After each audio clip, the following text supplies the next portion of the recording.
Good morning, ladies and gentlemen. My name is David K.P. Liu, the Secretary General of WLFD, Republic of China Chapter. So everybody online?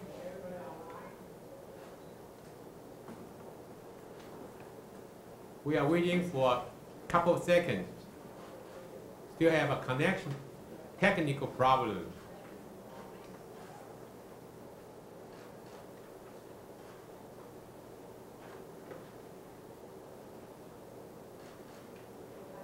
So please turn on your microphone and turn on your lens, video, audio, both on your part.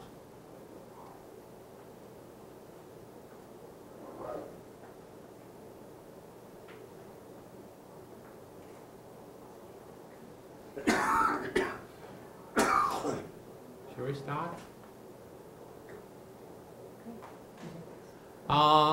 As a moderator of this forum, I want to thank you for your participation to make this event possible and exchange viewpoints on the theme of challenge to freedom, democracy, and human rights in the post-COVID-19 world. First, I would like to introduce Mr. Yao Yingqi, Honorable Yao Yingqi. He's the president of WFLD. And then Honorable Teng Yongchuan, President, WLFD ROC Chapter. Keynote speakers, Honorable John William Curtis is a member of the House of Representatives, United States of America. And Honorable Paul Eric Strauss, United States Senator, District of Columbia, Shadow.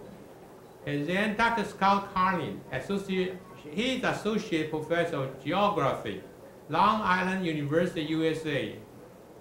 And discussants, including Honorable Bruce Noss, Director of Unitarian Universalist at the United Nations, Honorable Judith Segru, Member of the House of Commons Canada, and Honorable Jamie Schmel, Member of the House of Commons Canada. Good morning again, everyone. As you well know that all the countries around the world have been put in force to confine the contagious COVID-19 pandemic. These confinements will also come along with confining and affecting personal freedom, democracy, and human rights. Under the pressures of the fatal epidemic and uncertainty, people will take light between the right and accept the inconvenience truth of this infringement. This confinement will certainly affect our way of life eventually, define a new normal should the virus continue its overspread. Taiwan Act as an anti-epidemic model has reported fewer than 500 local cases of COVID-19 with 7 deaths as of today. It avoids painful and costly lockdown and is still moving quickly to impose travel restrictions, screen visitors, deploy protective gear such as compulsive wearing the face mask, and using modern electronic gadgets to treat individuals who subjected to at-home quarantine. All the preventively strike and immediate response imposed by the Taiwanese authorities are relatively easy or minor. For some countries, for the severe epidemic situation, implemented a strict lockdown of the whole city, then deeply affected the city life and the civil rights of the people. In modern society, the metropolitan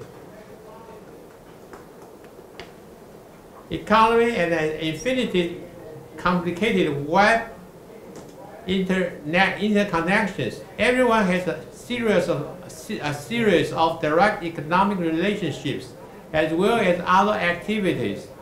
Only mutual confidence and expected behavior could make this connection work. A lockdown will change all of them and will possibly create a pretext of setting up a negative precedent of freedom, democracy, and human rights. However, it is a dilemma to priority over epidemic prevention and economic sustain. In the meantime, the role of an effective and efficient governance should also be concerned, as well as whether the government policies are supported by the people, as Professor Francis Fukuyama said. He indicated earlier, the issue sounds contradictory and impractical, but it is responsibility for government leaders to make a dynamic balance between the two choices. Thanks again for your time and participation. Following, I would like to have Mr. Yao Yingqi, the President of WLFD, deliver a remark and his address. Please, Honorable Yao Yingqi, please. Hi, hello. 世盟曾总会长也是中华民国的总会长。美国国会众议员邝锡亨先生，美国华盛顿哥伦比亚特区影资参议员斯特劳斯先生，美国长岛大学卡林副教授，美国伊神普救派驻联合国办公室主任纳兹先生，加拿大国会众议员史格洛女士，加拿大国会众议员影资内阁部长舒梅尔先生，各位贵宾、各位女士、各位先生，以及在电脑及手机前收看本次视讯会议的各位好朋友，大家好。Honorable Vice President Zheng, Honorable John Raym Curtis, United States Congressman, Honorable Paul Eric Strauss, United States Shadow Senator from District of Columbia, Dr. Scott Carlin, Associate Professor of Long Island University, Honorable Bruce Knotts, Director of Unitarian Universalities at the United Nations Office, Honorable Judy Seguro, Canadian Member of Parliament, Honorable Jamie Shumail, Canadian Shadow Minister of Crown Indigenous Relations, distinguished guests, ladies and gentlemen, good day, good morning. 本人很荣幸，也很高兴，能够代表世盟总会前来参加2020世盟北美区域组织视讯论坛。今年因为新冠肺炎疫情关系，无法像往常一样邀请大家，亲自到台北来出席世盟自由民主论坛，因此我们采用视讯会议方式来开会。非常感谢大家拨冗前来共襄盛举。世盟自1967年在中华民国创立以来，联合全世界爱好自由民主人士，致力推动世界自由民主的理念活动。本着创新突破精神，跟上数位时代科技的脚步，首度采用现代化的会议方式，深具特别意义。本人在此热烈地欢迎大家，并对世界各地爱好自由民主人士的热情参与表示感谢。As the President of WLFD, it is an honor and a privilege to speak at the beginning of the 2020 WLFD North American Video Forum. Due to the COVID-19 epidemic, it is difficult for us to get together to hold a meeting, as usual in particular place like Taipei. What we have had in the past. Therefore, we have worked out through a video meeting to solve the problem. Thank you all for your support and time to attend the meeting. The forum is following the first video forum held by WLFD, European Regional Organization Video Forum. Then the WLFD has been aimed at until all freedom and democracy-loving people to promote the cause of freedom and democracy. To catch up with the modern technology, the WLFD is eager to apply to such an effective way of holding meetings with spirit of innovation and reform. It is so advanced that I believe you already feel the same power as I do from the profound influence of modern computer technology. 我们都知道，自从年初新冠肺炎病毒爆发以来，疫情蔓延相当的迅速而且广泛，目前已在全球各地造成2000多万人确诊得病，73万8000多人死亡，是重大灾情。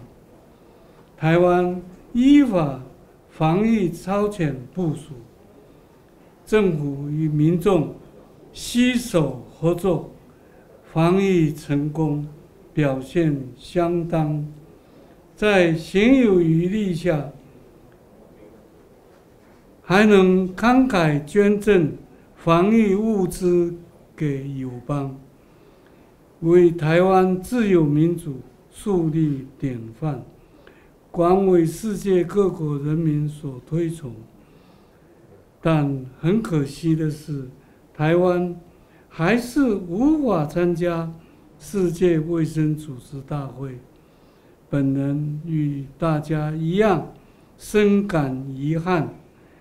今天我们召开视讯会议，除了分享台湾及各国防疫成功的经验以外，更重要的是，疫情所造成的种种政府的限制，或有产生侵害到或是忽视人民自由与人权的地方，需要探究。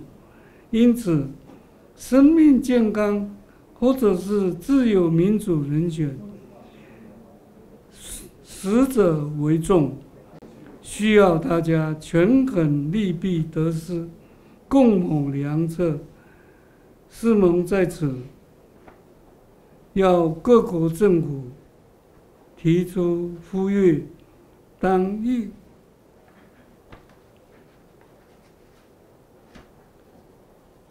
疫情有趋缓时，如何使百姓回归正常生活，经济迅速复苏，人民自由人权再度获得充分保障，以及民主机制恢复正常运作等，才是政府当务之急。我们人民如何继续捍卫自己的自由、民主与人权？在场来宾一定可以提出许多真知灼见。同时，本人并在此呼吁，敦请世盟各国峰会共同合作，提醒政府不要假借防疫扩张权力，为私人政治利益做出违背基本自由、人权行为。As you know well, the pandemic has spread quick and caused severe damage to the world after the outbreak. It is now among us everywhere.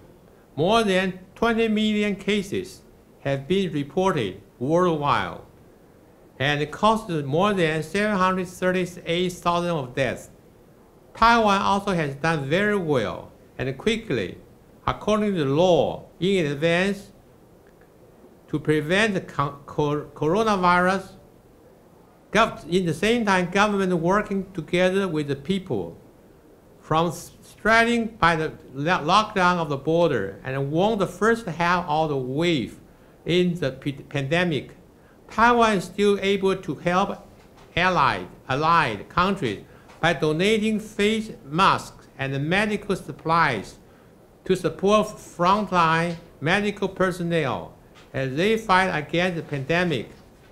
This has drawn a recognition and gratitude from around the world and make a good democratic example of the world. But we are regretful not being able to participate in WHA. We therefore, through this forum, and like to share with you Taiwan experience and to appeal to all governments that they should do their best to quickly restore the people's livelihood and national economy, full protection of the freedom and democracy, and a complete practice of democratic system while the pandemic is slowing down. For the defense of freedom, democracy, and human rights in post-COVID-19 world, I definitely believe that you will provide us with a better solution to help the people. Now, I would like to appeal to you that please let us work together to urge your government not to do anything for personal political interest to violate the fundamental freedom, democracy, and human rights in the name of protecting the people from coronavirus infection to expand their own powers. I also would like to urge all of you to help each other, especially to those they need help the most to fight the pandemic. This will give the meeting a fruitful and beautiful conclusion.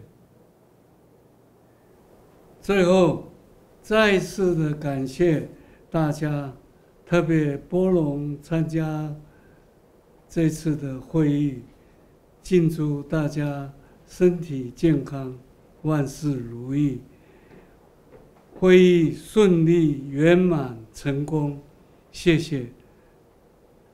Finally, let me thank you again for taking time to attend the meeting. May I wish you all health and happiness and meeting a great success. Thank you very much.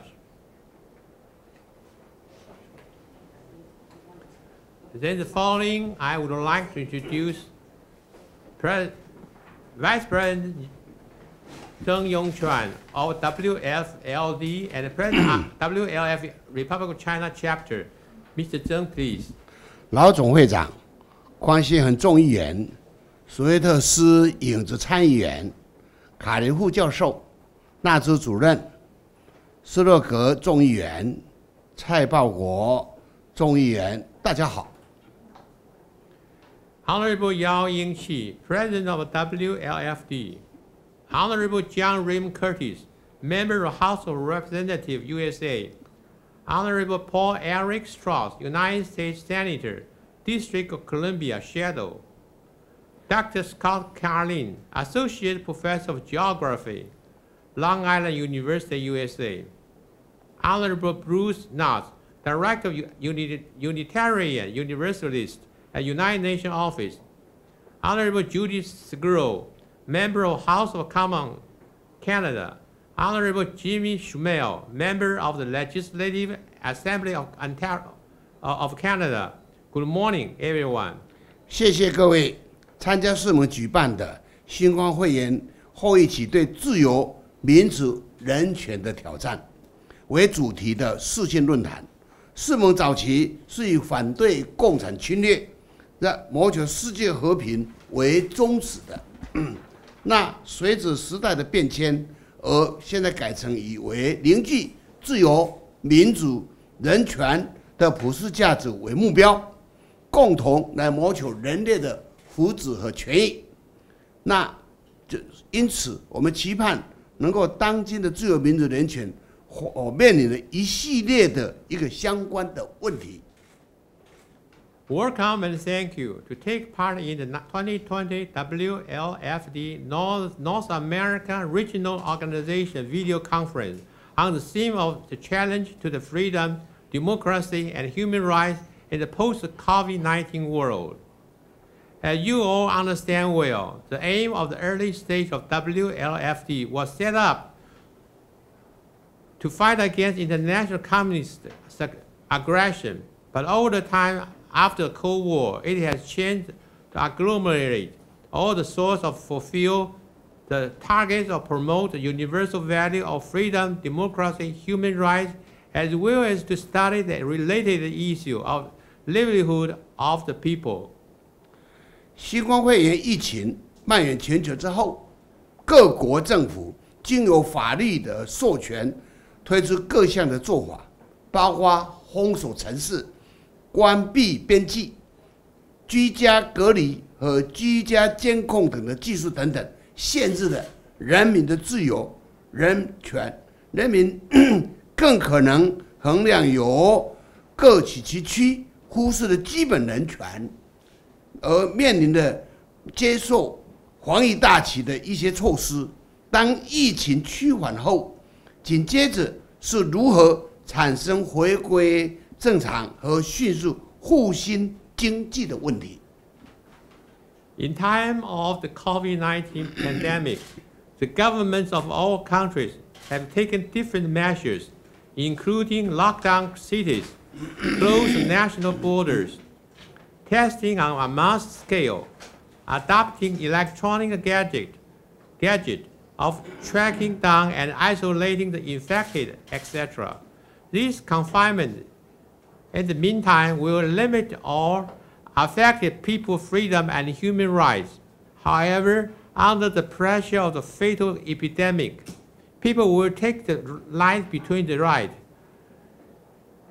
put aside the concern of human rights and reluctantly to accept this infringement. And of now, the COVID-19 wave is gradually going down. How to get back to normal life and revitalize economy will be the most serious question. 续航台湾能有效的阻绝疫情发生有2项的原因。第一，台湾过去对抗 SARS 所获得的流行病的宝贵经验，人们有高度的公共卫生意识。第二，相对的完善的传染病的这个法令，授予政府采取必要的措施。To make a comprehensive survey of the reason why Taiwan can successfully obstruct the outbreak of COVID-19. First, people learn from the past SARS pandemic experience, build up an important consciousness of public health, and consummate law of prevention and control of infectious diseases, regulated and conferred all the necessary measures made the government take over the responsibility effectively.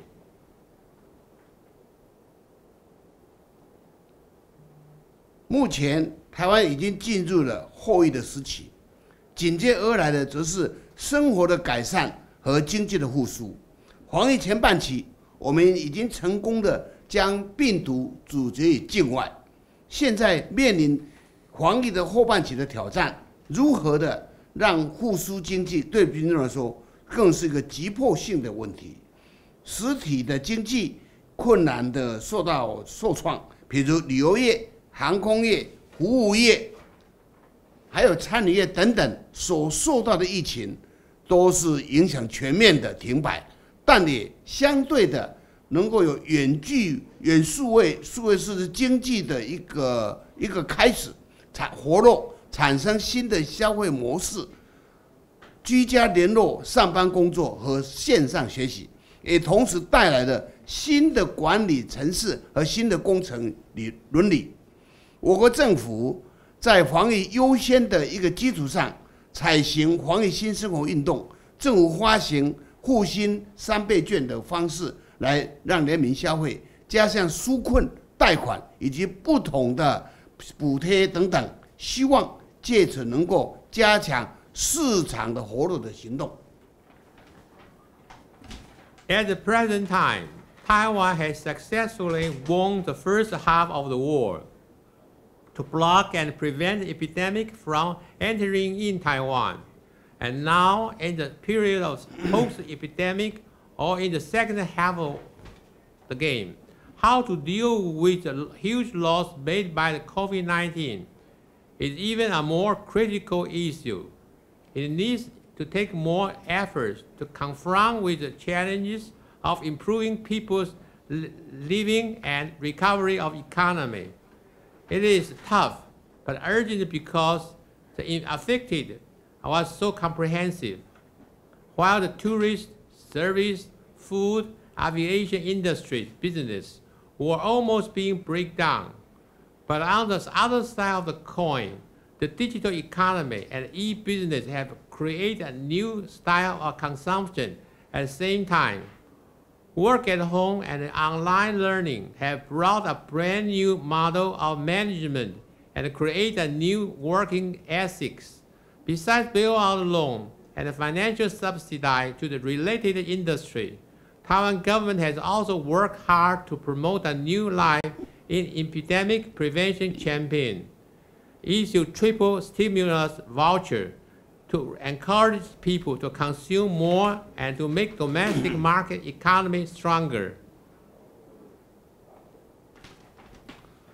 人类享有健康的环境，是人权要求中极为重要的一环。新冠肺炎急速的蔓延，必须全世界共同合作来面对研制疫苗、治疗的药物，则是公共财。而治疗疫苗药物不但可以挽救个人生命，更可以加速的经济及社会的复苏。切不可采行贸易的保护主义，更不可以私人或政治的立场来凌驾公共卫生或大众健康之上的一个想法，否则新冠肺炎将反复的来爆发，足后正常性的及阻碍了我们经济发展。我们认为未来的疫苗的必须能够视之为全民的公共财，而非市场经济理论而来决定，因而尽速的回归享有的生活形态。谢谢大家。To own and enjoy healthy living environment is a kind of basic need for human being and human rights. All the countries and people should unite and invest more in R&D on COVID-19 to get the vaccine and treatment medicine quickly, and then provide them as a public good, not a private ones, and should never list them as a special categorized item under trade protectionism.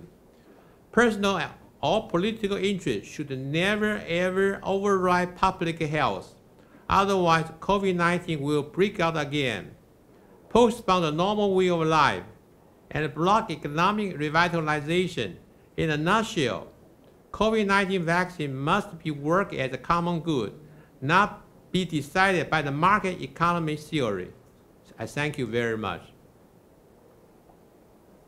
Thank you very much, Vice President. And now we'd like to have Mr. Keynote Speaker, Honorable John Rim Curtis. Please. I'm so pleased to be able to join the World League for Freedom and Democracy Forum virtually today. To advocate for freedom, democracy, and human rights, as well as to support the cause of world peace, is important work, and you have my full support. I loved my time in Asia, and I love the history and the culture in the region. Many of you don't know this, but I once ate 100 water dumplings, sui jiaos, in one sitting. I rode my bicycle from the top to bottom throughout Taiwan and enjoyed my many friendships there. Almost 4 decades after living in Taiwan, I'm still committed to advocating on behalf of Taiwan and the Taiwanese people, Hong Kongers, and many others. Our relationship with Taiwan is an important alliance, and we must do all we can to empower their democracy and free market economy. Here are just a few of some of the bills I've sponsored in my effort to help you. Last year, I introduced the Taiwan Alliance International Protection and Enhancement Initiative, or the Taipei Act. The bipartisan legislation strengthens Taiwan's standing around the world and comes in response to increased Chinese pressure intended to restrict Taiwan's international space and global diplomatic recognition. The Taiwan Alliance International Protection and Enhancement Initiative, or the Taipei Act, is a The Taipei Act engages with governments around the world to support Taiwan's diplomatic recognition and strengthen ties with Taiwan. It supports Taiwan's participation in appropriate international organizations. The bill also calls on the administration to immediately begin negotiations on a U.S.-Taiwan free trade agreement. Another bill that I've introduced is the Transnational Repressions Accountability Prevention Act, or TRAP. It protects Taiwan from foreign political adversaries by addressing politically motivated abuse of Interpol. I also fought for Taiwan to participate in Interpol by writing a letter to the U.S. Attorney General William Barr and Secretary Pompeo regarding Taiwan's lack of participation in Interpol. Last year, 2 of my bills passed the House, H.R. 2002, to foster security in Taiwan and for other purposes, and House Resolution 273, reaffirming the United States' commitment to Taiwan and to the implementations of the Taiwan Relations Act. I believe supporting Hong Kong also supports Taiwan. I've introduced a bipartisan bill, the Hong Kong Safe Harbor Act, which would designate the people of Hong Kong as Priority 2 refugees, streamlining their admission process to the United States. Hong Kong has been at the flashpoint between freedom and tyranny, and may be sound as a bellwether to what's coming to Taiwan. Hong Kongers have fought for the same freedoms and values we cherish in America and Taiwan. 最后，我要告诉我台湾的朋友，我很喜欢台湾，我希望我能够帮助你们在美国的 Congress。我记得好多的朋友，我好久以前就在台湾，1979年，那时候我认为台湾是很重要的，是美国的朋友。我希望我很快有一个机会去到台湾跟你们在一起。谢谢。Thank you very much, Congressman Curtis. And thank you very much, and we appreciate what you have done to the commitment to advocating on behalf of Taiwan, especially to introduce the Taiwan Ally International Protection and Enhancement Initiative, so-called Taipei Act, abbreviated Taipei Act, Transnational Repression, Accountability and Prevention TRAP Act, HR House of Resolution 2002, and House Resolution 273, reaffirming the United States' commitment to Taiwan and to the implementation of Taiwan Relations Act, advocating for freedom, democracy, and human rights. We are very welcome you to come back to visit Taiwan, visit us again. Thank you very much for your speech. Now I would like to have Mr. Honorable Paul Eric Strauss, United States Senator, District of Columbia, Shadow, to give his remarks. Thank you very much. It is an honor and a privilege to be here with you today. On behalf of the people of Washington, D.C., we appreciate this global crisis brought about by the coronavirus, COVID-19. Let me begin by briefly expressing my condolences on the passing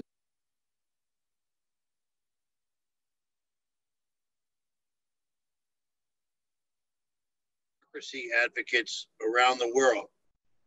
Just like our own President Washington gave up power, and perhaps that was his best gift to the principle of democracy, your former president was an inspiration in creating a modern democracy on the Republic of China and Taiwan.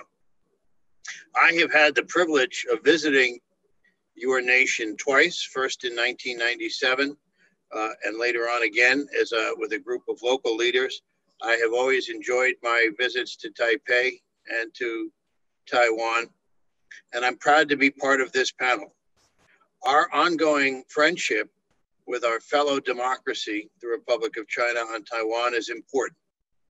And it's important that whether we're battling a global pandemic or whether we're battling repression and those who would seek to subvert the democratic values, when you stand up for a fellow democracy, it is not provocation, it's principle.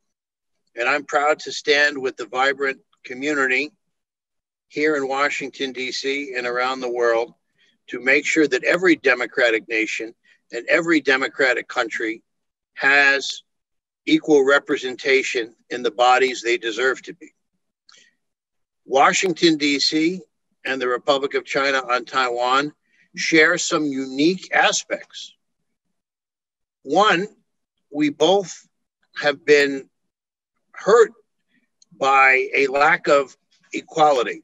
Just as the Republic of China on Taiwan is wrongfully denied access to important international forums like the World Health Organization and even representation in the United Nations, we lack voting representation in our own Congress here in the United States.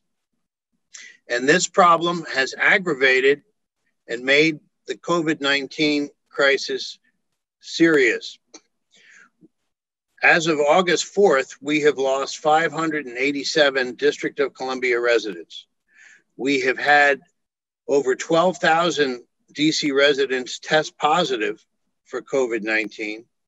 And although, at least in the boundaries of the District of Columbia, Washington, D.C., we have seen positive trends in reducing the spread, nationally, this is a virus that continues to run almost unchecked through certain parts of the country. Our mayor, Muriel Bowser, appointed me to a reopened DC advisory group that helped plan certain policies to help us address the pandemic. We've studied health and economic data from around the country, and we're extremely impressed by the positive response that the Republic of China on Taiwan has had in addressing this virus. Unfortunately, as of right now, the District of Columbia has had to enact a quarantine for fellow American citizens who come from 15 states that are considered high risk where the virus is still out of control. We are pleased to be the home city of one of the leaders in the fight against this virus, Dr. Anthony Fauci. He lives here in the District of Columbia, but unfortunately, because of the political inequality we have here, Dr. Fauci doesn't even have voting representation in our Congress. One of the things that we see has helped control the virus in Taiwan is that, unlike here in the United States, the government of the Republic of China and Taiwan gives all of its citizens access to universal health care. This is a problem in the United States where we have great inequity in healthcare resources. And in particular, our community of African American residents have not often had the kind of preventive access to healthcare that citizens around the world and other countries have.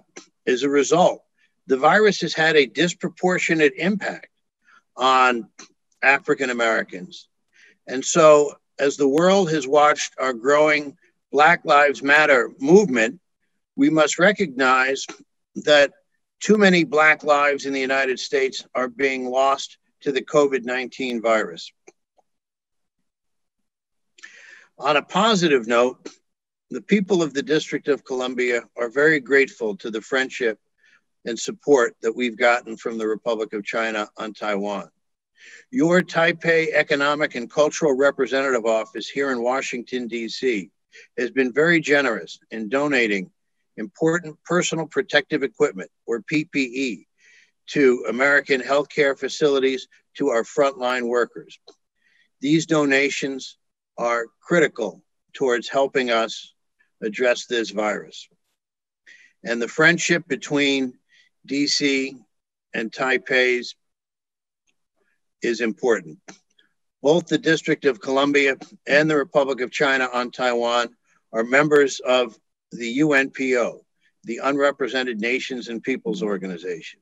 And I want to take this opportunity to applaud Taiwan for expanding its diplomatic outreach to another UNPO member, Somaliland, with the opening of an embassy there.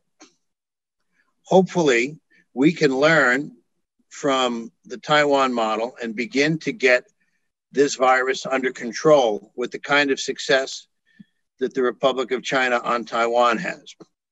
but we are still facing many obstacles here in the United States. We appreciate the support of the international community, including the Republic of China on Taiwan, and we recognize that as we fight this virus, we must also stay united in fighting political repression and standing up for democracy around the world.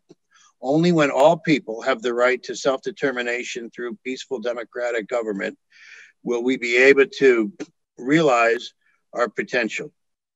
Keeping Taiwan out of the World Health Organization benefits nobody and puts the entire health of the planet at risk.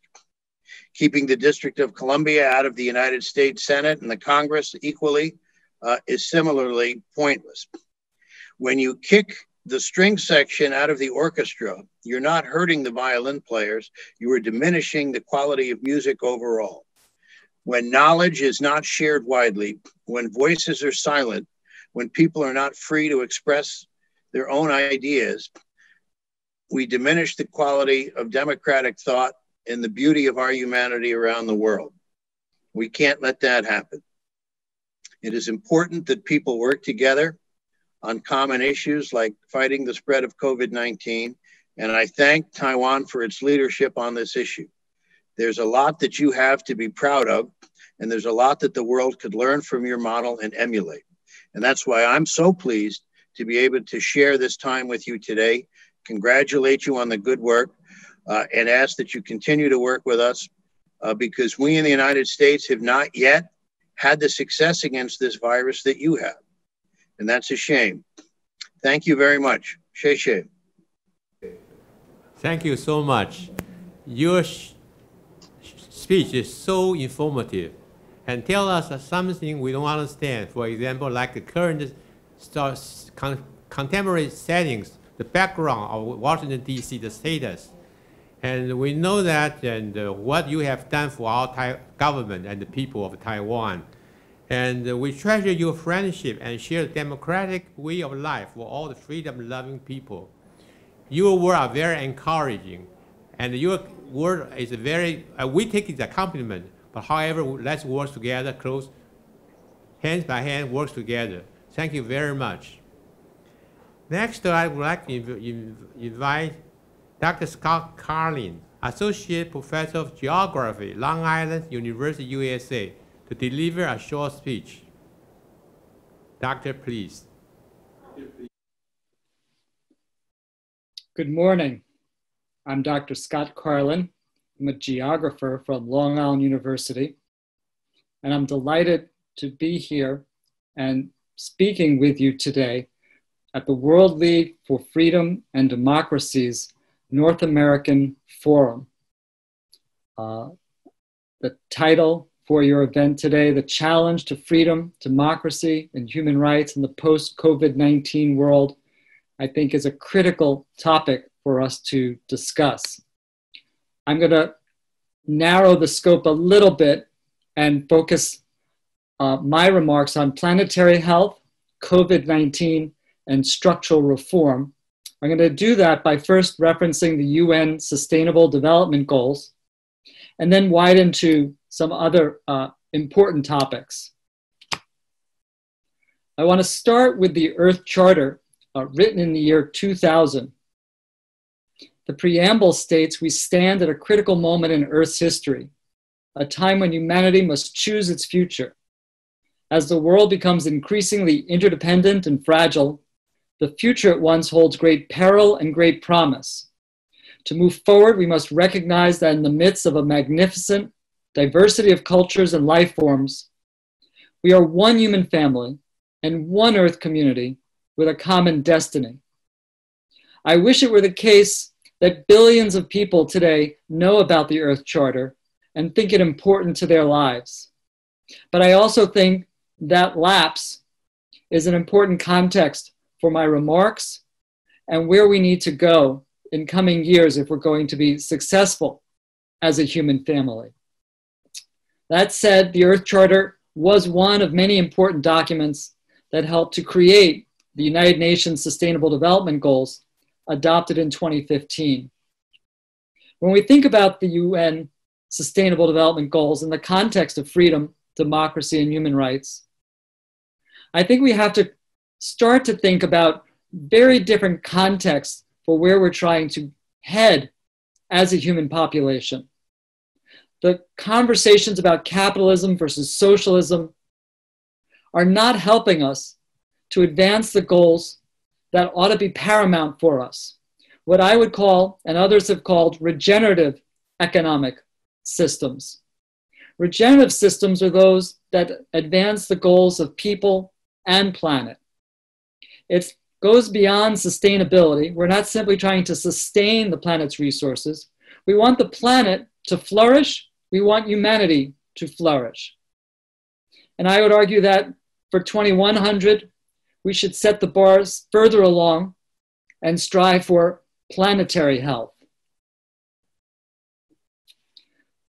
From the vantage point of 2020, we have a lot of work to reach those lofty goals. COVID-19 has been a wrecking ball on efforts to advance global goals. Looking at Sustainable Development Goal number 4, 1 billion students found themselves out of school last spring. They had no access to digital technologies. They were not able to use the internet to just log on to a Zoom class. This speaks to the gap, the deficits that exist in our world between rich and poor, and the challenges we're going to face if we're going to leave no one behind, and we're going to ensure that every child, girl and boy, is able to get an education by 2030. That's just a portion of goal number 4. There have obviously been major negative impacts for most of the SDG goals right now. And as I've just remarked, we've noted around the world that those at greatest risk to COVID-19 are those that were already vulnerable populations. So the challenge moving forward is how to align the best of science and public health and human rights, recognizing that right now there are threats around the world to the advancement of human rights.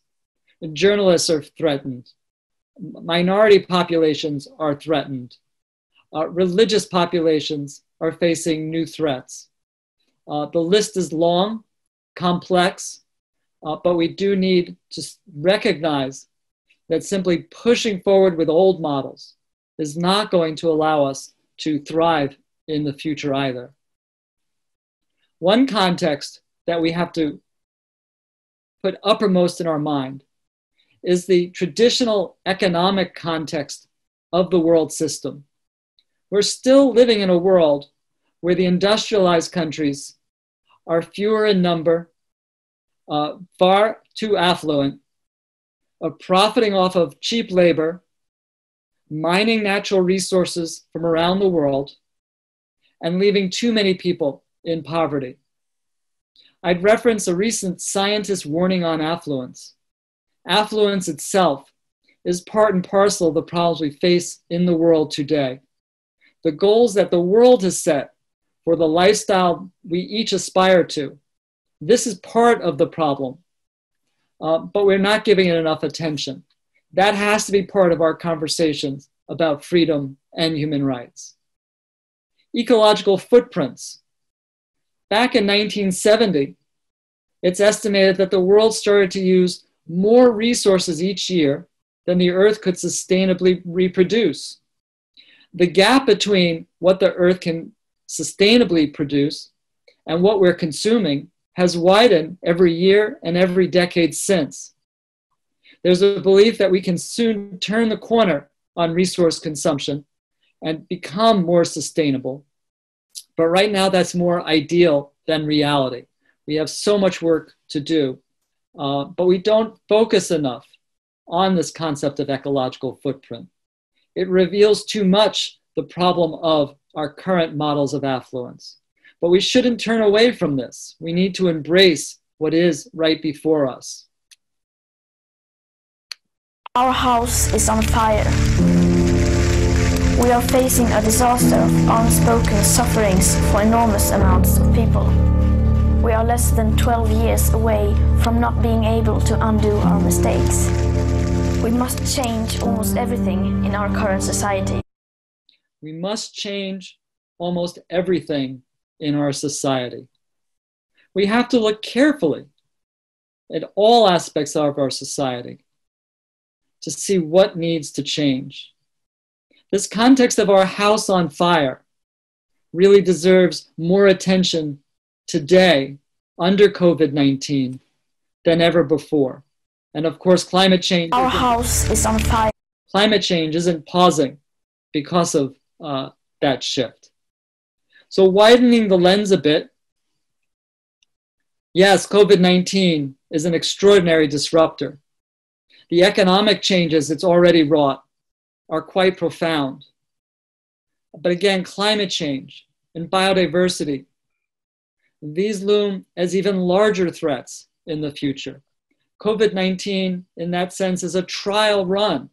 What can we learn in the context of this current crisis?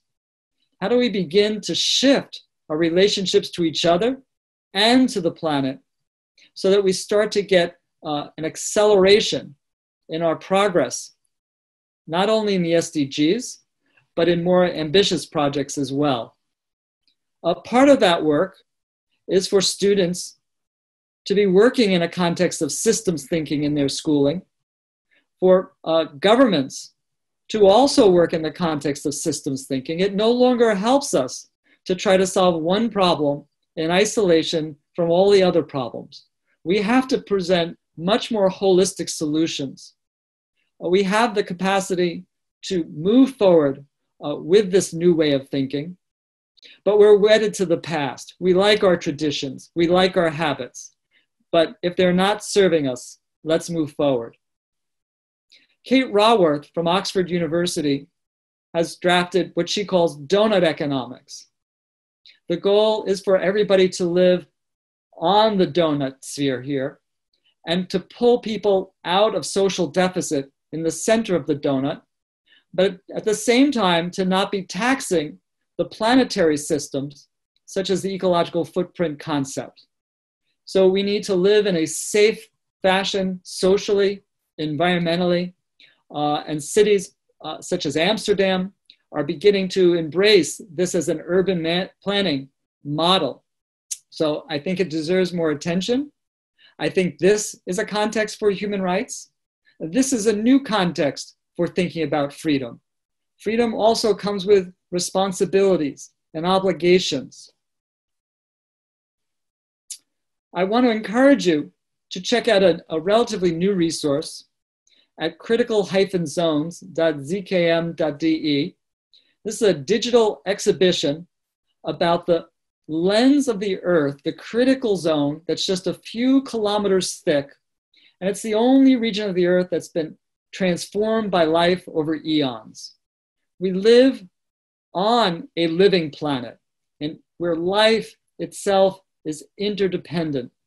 We are a part of that interdependent life system. And we are pushing that system into crisis. And this work is very creative, interdisciplinary, and helping us to rethink old ways by which we judged values like freedom and human rights, and thinking instead of ourselves as stewards of the planet. And we can't waste another decade ignoring the fact that the planet is changing so rapidly. So let me end provocatively and suggest that the traditional context of freedom, democracy, and human rights rest in peace. We don't want to give away all that is good in those values, but we have to recognize that the traditional context within which we use those values is changing too rapidly. The next 2 decades are the most critical, perhaps in human history. We have a chance still to achieve these sustainable development goals. Let's work together to do that. Let's also take another look at the systems of power in our world and the way they constrain our thinking. Let's begin to decode the way we live a bit asleep in our habits. And let's begin to pierce through the matrix to create the world that we all justly want to live in. Thank you. Thank you, Dr. Carlin.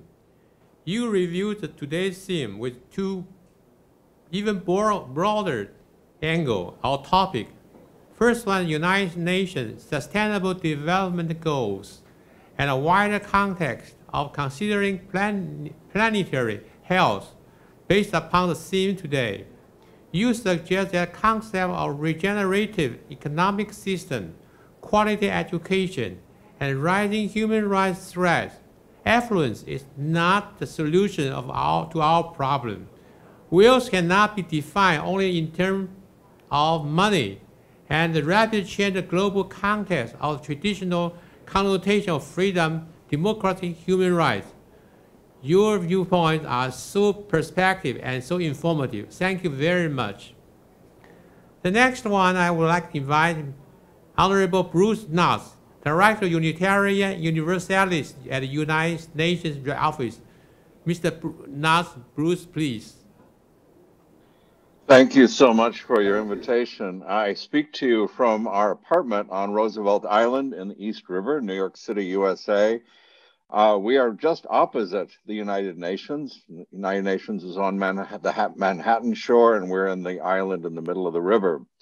My husband, Isaac Humphrey, and I have enjoyed the matchless hospitality of the Taiwanese people in Taiwan and beyond more times than we can count.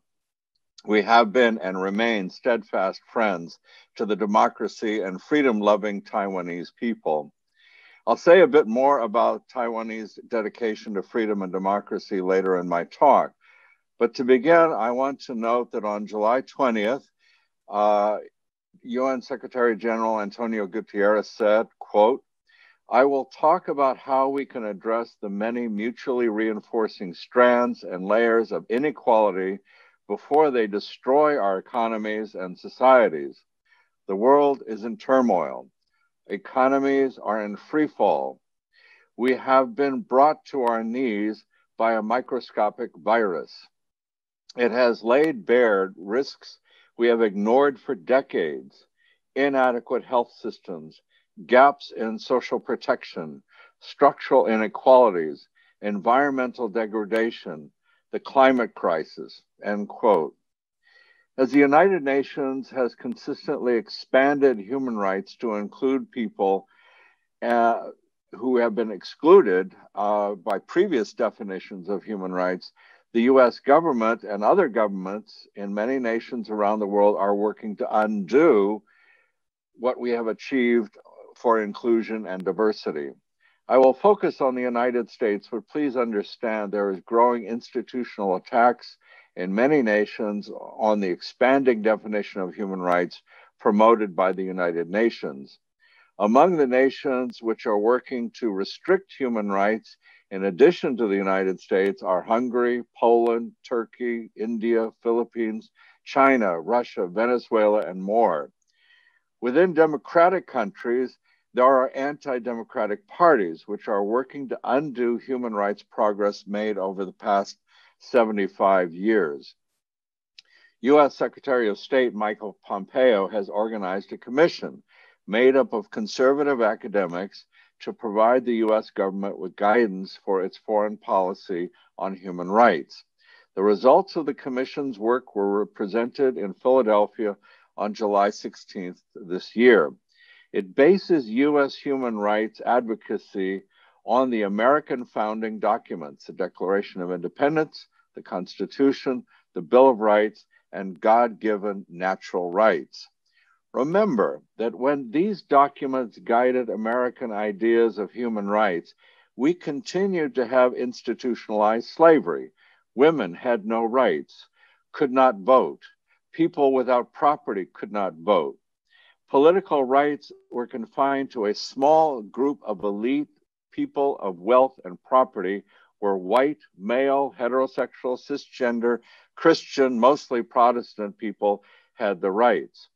Pompeo's new priority is freedom of religion. And I think of the Hobby Lobby Supreme Court case, which gave religious freedom priority over other freedoms in the US Supreme Court. The Pompeo Commission reports attack the UN human rights documents, including the UN Declaration of Human Rights, or the Universal Declaration of Human Rights. The Universal Declaration's weaving of civil and political rights together with economic, social, and cultural rights into an integrated whole poses a certain challenge to the United States, the report said. The report goes on to criticize other UN conventions, declarations, and human rights UN bodies, such as the UN Human Rights Council, from which the United States has withdrawn. Mike Pompeo asserts that the U.S. adheres to a higher standard than other nations. He says America is special, America is good. And I believe this American exceptionalism is a bad idea. We are one nation amongst many. We have a leadership role, but we are not superior to other countries when it comes to human rights and democracy. The American founding fathers, all fathers, I point out, no mothers, were white, Christian, and most of them were enslavers. They did their best to move the cause of liberty forward, if imperfectly. The respect that Mike Pompeo's commission shows to the American founding fathers is due as a historical reference. However, no one in the USA or any other country would accept the low level of political and civil rights accorded to 18th century Americans, even if those 18th century Americans enjoyed rights not available elsewhere at the time. The Pompeo proposal seriously endangers the rights of women, especially sexual and reproductive and health rights, sexual orientation, gender identity rights, and the rights of most marginalized communities. The evolution of human rights through consensus agreements at the United Nations have greatly expanded inclusivity and diversity in human rights. It is also important to watch the direction of national laws. For example, Sudan has recently overthrown its military dictatorship and adopted a civilian-led democracy. It has also just outlawed the punishment of homosexuality. One is a precursor of the other. More democracy leads to more inclusion. We see other countries going in the wrong direction. Poland and Hungary have stripped LGBTIQ equality policies out of their laws, while their governments become more authoritarian. The United States stopped allowing trans people serving in the US military. As human rights erode in America, we see federal troops arresting people without just cause in Portland, Oregon, and other cities. The loss of rights is related to the growth of authoritarianism. For 2 years before the Arab Spring, secular and religious leaders talked and agreed on a crucial policy which led to the flowering of the Tunisian democracy, which was founded on one primary principle: laws are made by citizens. Countries which claim to be governed by God-given laws are not democratic. God-given laws are most often interpreted by authoritarian despots who use sacred texts to oppress people and destroy democracy. Among the nations which continue to protect democratic forms of governing and defend the human rights of all, Taiwan ranks amongst the finest examples. Taiwan has also done better than most in combating the pandemic. It should also be noted that governments led by democratically elected women have led their people in battling the pandemic far better than those led by authoritarian men. There is within the United Nations system of human rights consensus, a growing body of international human rights laws, which are considered beyond the powers of electorates to remove. Human rights should never be subjected to popular votes. Human rights are present because we are human. Put another way, we promote the inherent worth and dignity of every person. Many want to take this a step further and promote the inherent worth and dignity of all beings. Let's work together to create the beloved community. Thank you for your attention. Thank you very much, Bruce. And it's Looks like a very cozy place, your apartment. It's a nice place to live there. Bruce, I cannot agree more with your viewpoint. People have ignored issues of inadequate health system, gaps in social protection, structural inadequacies, environmental degradation, the climate crisis, and the face of the threat of COVID-19 virus. Meanwhile, at the present time, democracy in the United States, political rights are still confined to a small group of powerful elite of wealth and property, and the rights of the most marginalized community live undone. Yet human rights erode in America. Federal troops even arrest people in public without just a cause. Public without justice recently happened in Oregon State. They can all relate to the growth of authoritarianism. Finally, again, as you mentioned, human rights should never be subject to popular vote. Yes, human rights is a fact, not a kind of value selection. Value can be ranked through the vote to decide which one is more important than the other, but not the fact. Facts cannot be subjected to change by a majority vote. Thank you very much for your opinion and your viewpoint. Now, following, I would like to introduce and let Ms. Judith Stigro, Honorable Member of the House of Commons of Canada, deliver her speech. Please.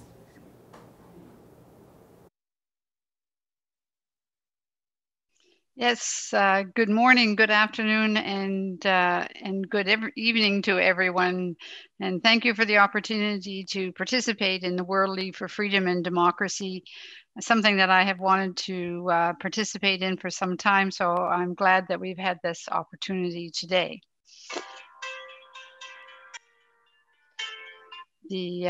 So I would like to start by offering my sincerest condolences to the people of Lebanon after last week's tragic accident in Beirut. I would also like to offer my gratitude for including me in this important discussion. Additionally, I want to thank all the other distinguished guests and speakers and discussants for taking the time out of their busy schedules to speak loudly for freedom and democracy. And interesting to listen to some of my colleagues in the US House of Congress and some of the comments that they have offered, and possibly ways that we can continue to move the issue of human rights together. The theme of this meeting, of course, is the challenge to freedom, democracy, and human rights in the post-COVID-19 world. And we have some of the strongest voices for democracy and human rights on this forum today, as we have all had that opportunity to hear. The last few years have been some of the most challenging to the principles of freedom, democracy, and human rights around the world that I can remember. Countries are becoming more inward-looking, which is very sad. The rise of social media has soured discord and created divisions amongst previously very united people. And now the entire planet has come face to face with a global pandemic. The fact is, COVID-19 has just exacerbated what has been a growing problem globally for years. It is doubtless that bad actors have used this pandemic as an opportunity to further erode democracy, liberty, and human rights, but to give themselves more power and to restrict the freedoms of a modern civil society, which we cannot allow to continue. From Hong Kong to Taiwan, to the recent events in Belarus, to so many others around the world, there is much cause for concern from all of us. However, it must be said that this has also been a time where many countries have come together in solidarity, committed to ensuring the eradication of this terrible virus, and have worked together and have supported many countries, whether it's around the world, with additional equipment, as I will speak to later on. It is even more disappointing when these excluded countries have something to offer. We've seen many COVID-19 success stories from countries that have employed widespread and accessible testing, enforced strict mask wearing regulations, and have spent huge sums of money on vaccine and treatment research. Through forums like this, we must use our collective voices to ensure that as we recover from the COVID-19 virus, we recover trust in multilateral institutions and in the democratic process itself. Many of these multilateral institutions continue to be under attack. As the chair of the Canada-Taiwan Parliamentary Friendship Group, I have worked closely alongside Taiwanese representatives for years, and their relentless fight for liberty, democracy, and human rights should be an inspiration worldwide. Their leadership in so many, many areas, including how they fought off with the COVID-19 virus, are an example of a brilliant country with wonderful people committed to democracy and human rights everywhere. And when Canada, of course, was faced with the public health crisis of our lifetime, Taiwan once again has proved to be a great ally of Canada. Taiwan has donated hundreds of thousands of pieces of personal protective equipment that I personally have received at several events where I had the honor to receive the personal protection equipment from Taiwanese Canadian associations here in Canada, showing how much the Taiwanese people care about Canadians as well. This bilateral cooperation at a time when self-interest could rule just demonstrates that the coalition of democratic countries is still strong, even in times of crisis, even in times when we have doubts. As we move into a post-COVID-19 world, we must ensure that we fight as hard for their democracy and their liberty as they did to help us keep healthy and safe.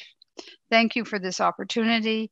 May I congratulate all of the organizers for taking the initiative up even with these challenges, and I look forward to hearing the additional discussion and speakers. Thank you very much. Thank you very much. We appreciate and we treasure your friendship, and we really appreciate what you have done to Taiwan and the people of Taiwan in the past several years. It seems to me that you remind us that bad actors have used the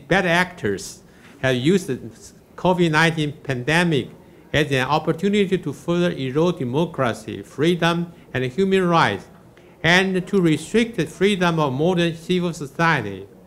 Yes, it is also the right time where many countries have come together in solidarity, committed to ensure the eradication of COVID-19 and recover trust the democratic process of way of life. Thank you very much. And we later will ask you some more questions regarding what's happening in Canada. And following is Honorable Jimmy Schmale. He's the Shadow Minister of Crown Indigenous Relations of House of Canada. Please. Thank you very much. Good afternoon, good evening, colleagues, ladies and gentlemen. Thank you for this opportunity to speak with you all today. Obviously, I like many of you, wish it was in person, but under these unprecedented times, we find ourselves, these internet conferences and Zoom calls have become the new normal. And I hope that soon we will be able to return to pre-COVID-19 times and we can all meet in person once again.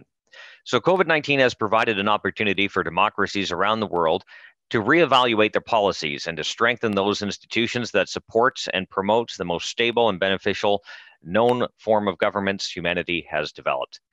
As the Canadian Shadow Minister for Crown Indigenous Relations, I have spoken with many Indigenous people right across Canada and their organizations who have serious concerns about how COVID-19 is impacting their safety within their communities and how Canada's response is affecting them.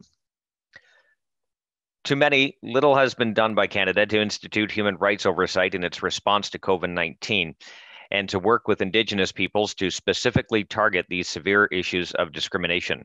The high degree of socio-economic marginalization that Indigenous peoples already experienced pre-COVID-19 has been exacerbated by this pandemic.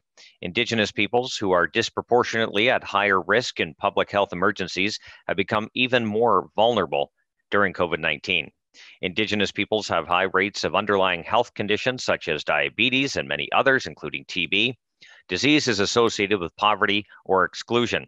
According to the World Health Organization, people ill with both TB and COVID-19 may have poorer treatment outcomes, especially if TB is interrupted.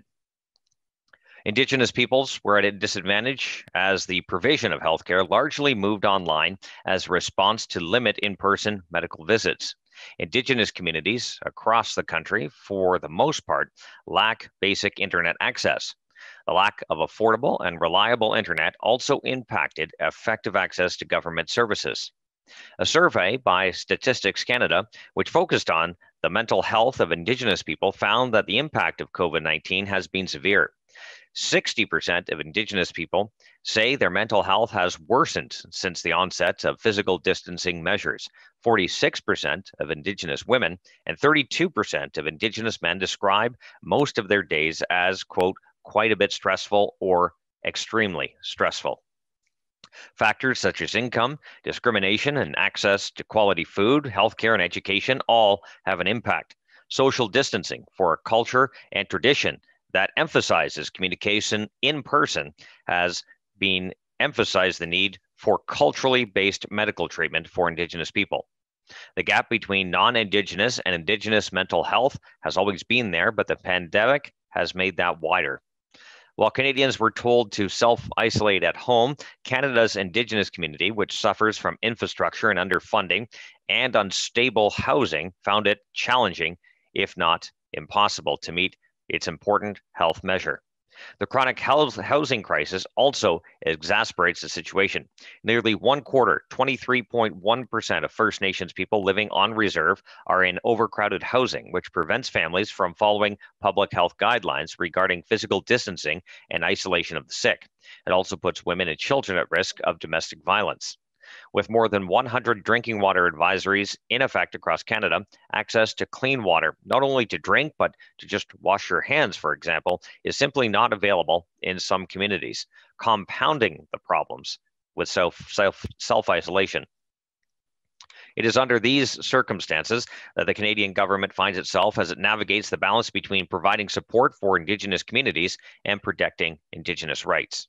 Much of the Canadian government's action has been centered on providing relief funds to address the immediate COVID-19 related concerns of Indigenous communities. And in some cases, unfortunately, it's come too late.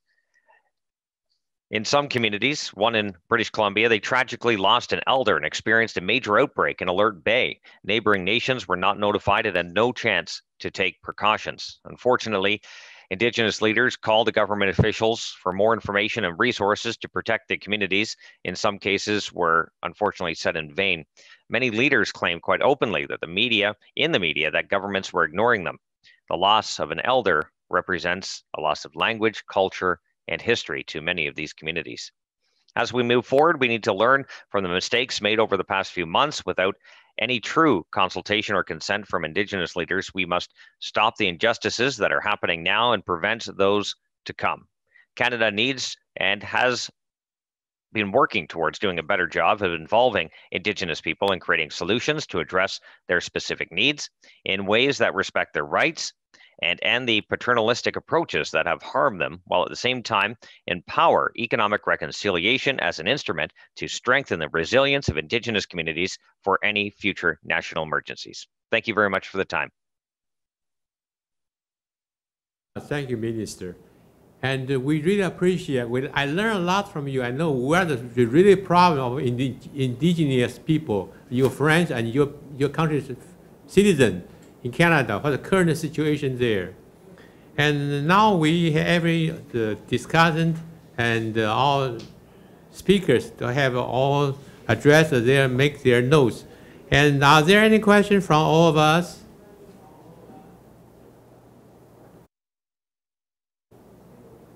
If not, I would like to raise a priority dilemma over human rights, revitalization of economy, and containment of coronavirus. Which one is on the leading role? Which one should go first? What do you say, sir? Which one, priority list, which one should go first? And which one is more important?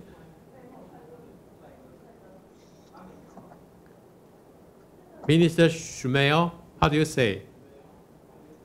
Oh, I'm sorry, my internet froze there for a second. I didn't get your question. Priority dilemma. Which one go first? Economic recovery first, or confine the virus first? Like a current United States problem. Well, current United States American problem. Which one go first? Priority list.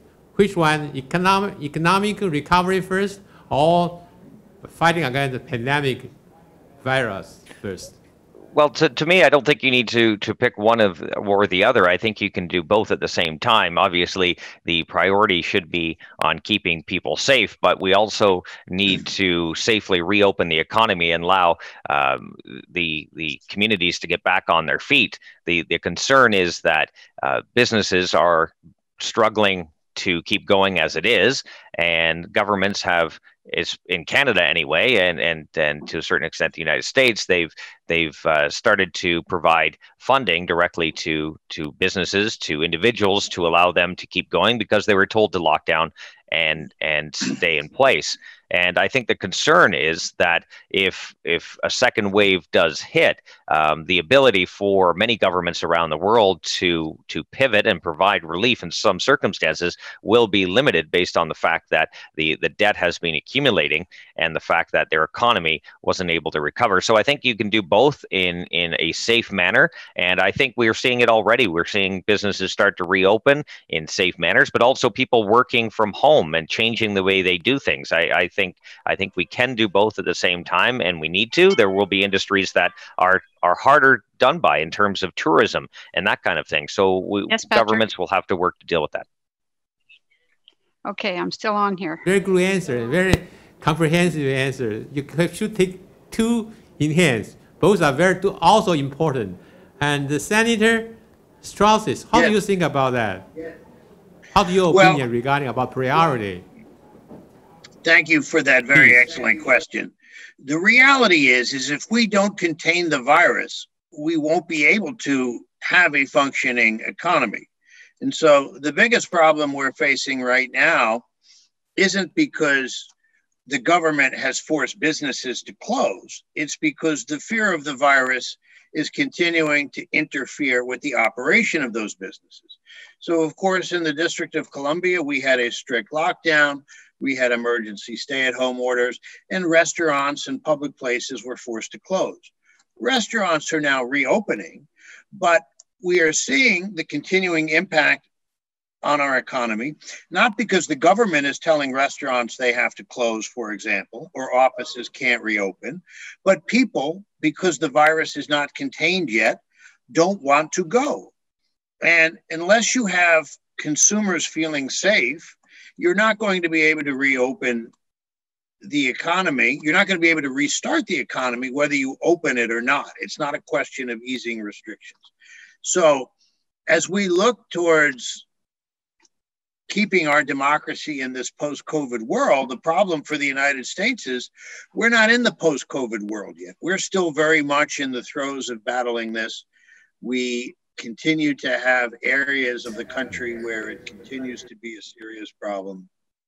And until we get this virus under control, we won't have the kind of functioning economy that we want to get back. And of course, there's always a way to restructure debt. There's always a way to provide support for businesses.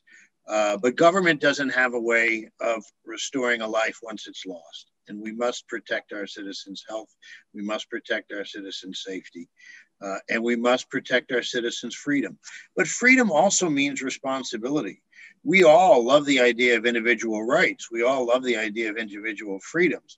But too many of my fellow citizens here in the United States are being misguided.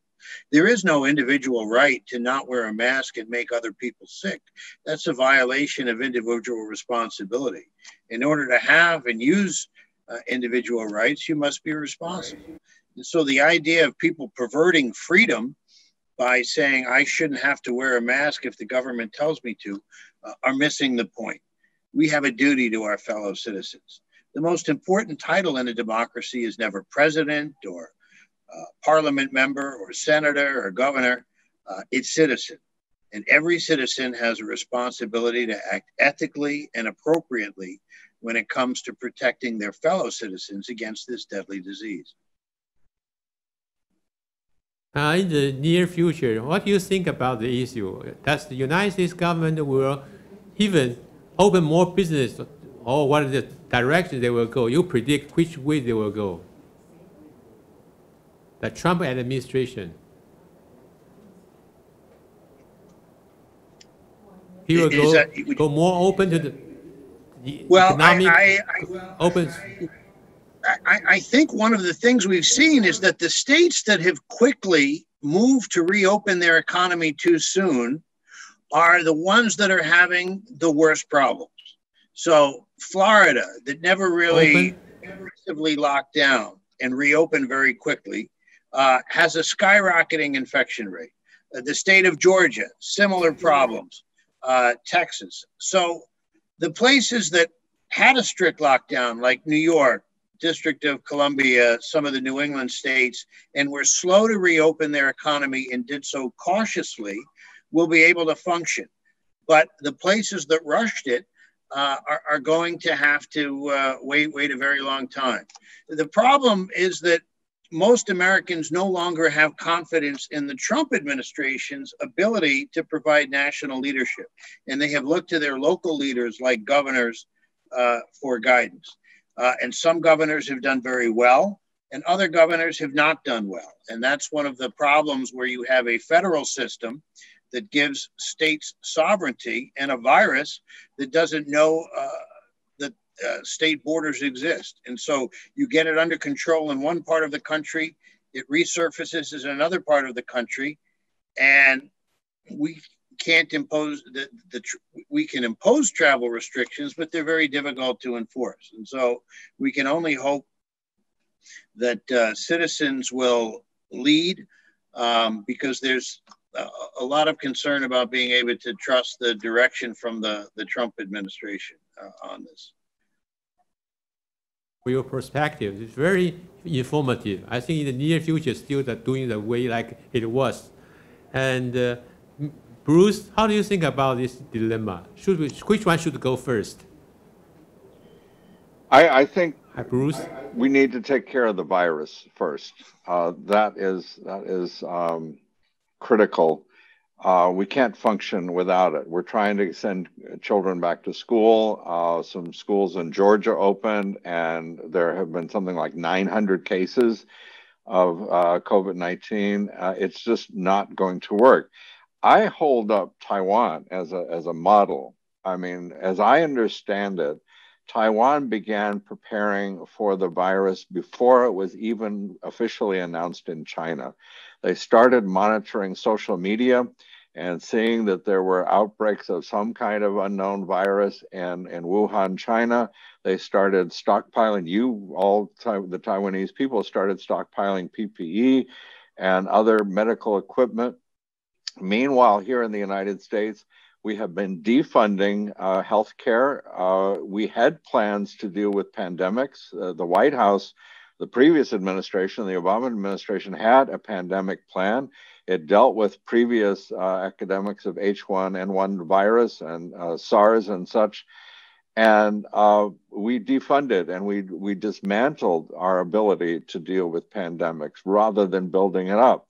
I think if we have a new administration, preparedness and being ready for other pandemics, because there will be others, will be a priority. You cannot open the economy. You cannot send people to work just to go and get sick, which is what has happened. We have meat packing plants here in the United States where people have basically been forced to go back to work. So they go back to work and they get sick and then they have to leave work.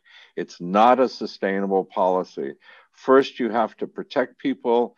You have to make sure that they are safe, that the virus is tamped down. Doesn't have to be total eradication of the virus, but there need to be protections so that people can work safely. I agree with my Canadian colleague that if we provide enough safety protections, if we provide a safe environment for people to work, then yes, we can open up the economy. But just throwing people back into their old workplaces or throwing students back into schools without proper protection, just for them to get sick and go back to home or to the hospital, is not sustainable. It's not going to work. And we need to invest far, far more in the health system. And again, Taiwan has done an exemplary job. New Zealand has done an exemplary job. You still had the virus in Taiwan. New Zealand still has a few cases, but preparedness and robust government action to address the pandemic is vital. Canada has done a much better job than the United States has in addressing the virus. So we have a lot of examples to look to where countries have done better than we have. And we need to step up our game. We have the resources, we have the money, we have the capacity to do it. We just need strong leadership to do what's right. What do you think about this? We're getting better or getting worse after the coronavirus? We're getting better. Affected people getting worse or getting less or more. So far, government policy adopted like that. American government, the policy.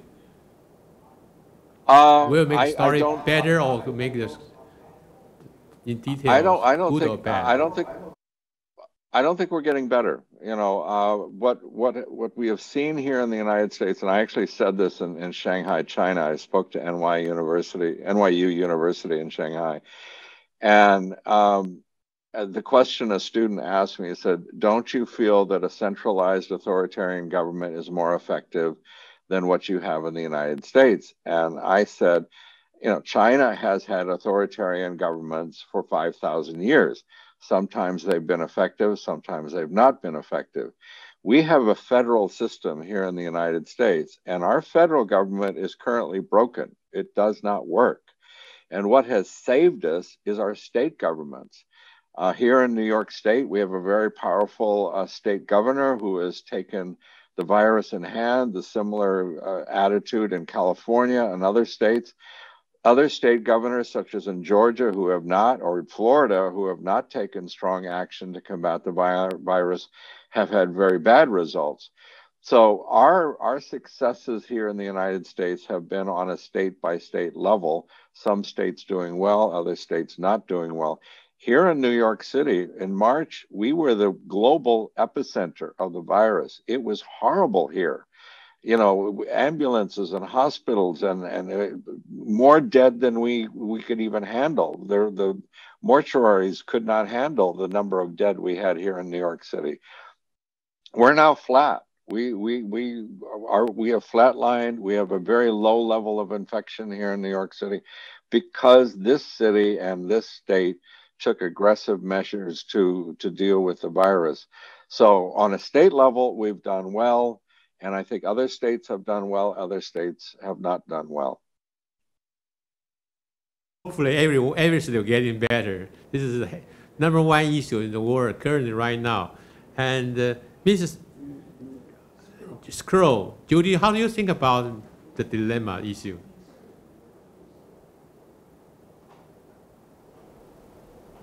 Are we connected right now? Oh, yes. Yes, please. Yes, we are. Yes, you hear me? Okay. Yes, I can. What do you think about the dilemma? Well, it is a dilemma because it's something that we have never had to deal with since 1918, when the last serious pandemic was here. But certainly it's not one or the other. It's not a question of, do we focus on the virus and ignore the economic side? If we don't get the virus, if we don't get on top of it and ensure people's health, then the economy is going to for sure fail because people will be sick and die and unable to participate in the workforce. So I think I think in Canada, we've done a really good job of trying to focus on the economy and on the virus at the same time. We appear to be on top of it. We seem to be doing very well. At the same time, our unemployment rate has been dropping steadily in the last 2 months. So the investment that we have made into people and into businesses and helping with their rent and helping helping businesses with their landlords, and so on and so forth. We've attempted to reach out to every segment of the population from both sides, the economic side as well as the health side.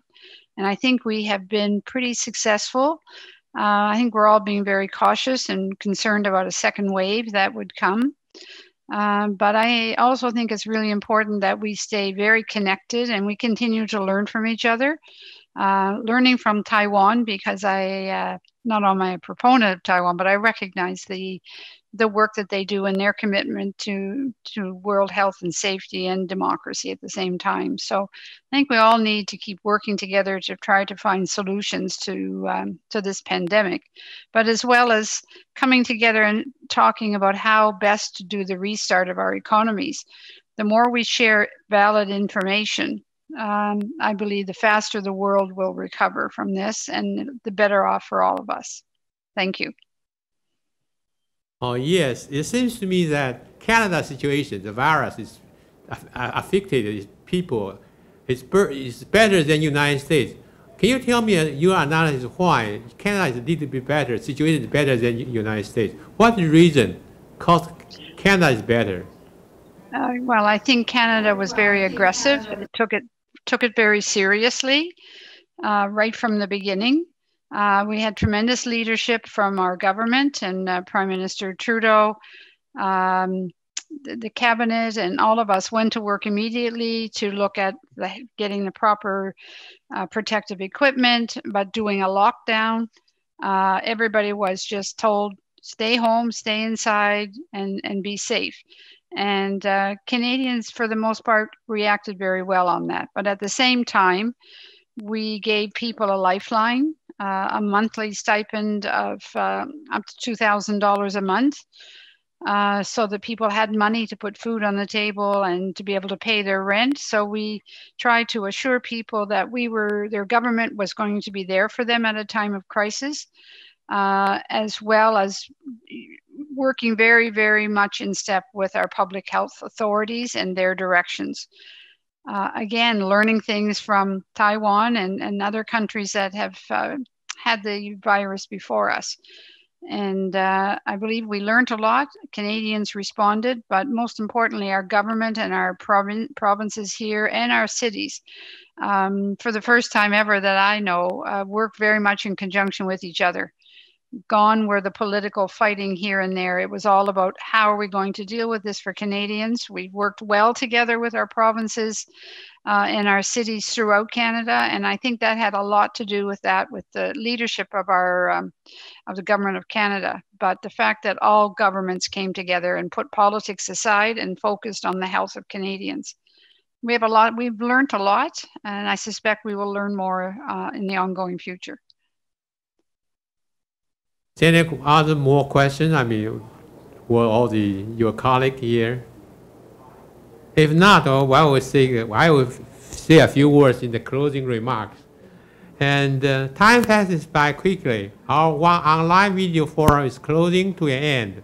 It is amazing that the modern technologies will connect us together from the different parts of the world and make the forum possible during the difficult time of the COVID-19 pandemic. Honestly speaking, I learned a lot from your viewpoints. Our broad and candid discussion will provide with a good reference to the current problem. Only with unselfish international cooperation will confine the contagion of the epidemic, while short-sighted mindset will make this problem even worse. People help each other will ward off the counterflow of isolationism and safeguard the prosperous, secure, progressive, democratic world. Thanks again for your time and participation. Wish you all good health and every success. Thank you so much. Thank you. Thank you. Thank you. Thank you so much. Bye. Bye-bye. Bye-bye. Bye-bye. Bye. Bye-bye. Bye-bye. Bye-bye. Bye-bye. Thanks for your participation. Thanks. Thank you. Thank you.